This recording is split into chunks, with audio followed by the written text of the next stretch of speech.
are to increase the availability of knowledge products that are synthesized and presented in formats that are easy to understand and share, improve access and retrievability of useful knowledge that can be used to improve program design, technical approaches, and practice, strengthen dissemination, exchange, and collaboration of knowledge in diverse forms to foster uptake and institutionalization within and across projects and programs.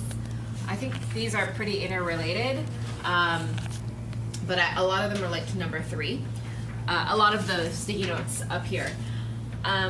So I think the main themes around the sticky notes up here relate to sharing and consuming products. So sharing, to operationalize that, is to have someone who manages the sharing process, have a role to manage the sharing process, and to have regular sharing events such as brown bags or TIMS to take advantage of that, to regularly share out what's coming, what insights we have.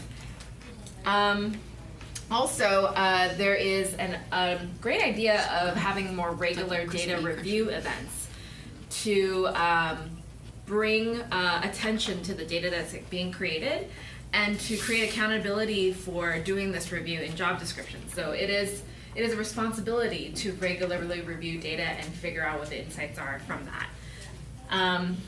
And in terms of partnership with TSST, agree on, so I think there needs to, in this particular area, have more of a relationship focused on clarifying what the data, learning, knowledge needs are and working towards those together.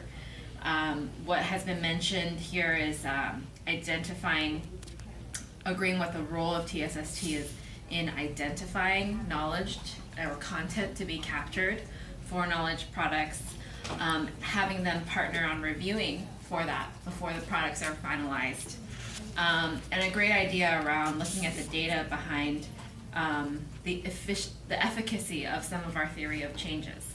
So if we can look across that, this is going to be more of a portfolio level type of thing, but are we continuing to use theory of changes that are actually working is a question that we can focus on.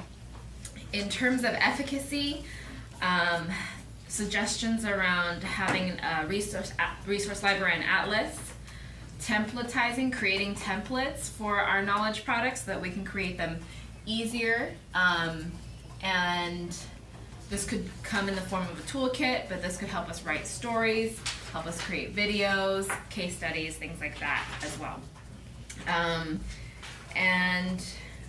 There's an opportunity to learn from projects that are doing this well. So SEPARM was an example that was stated, so we can look at that. And that's pretty much the themes. Thank you. Okay, great.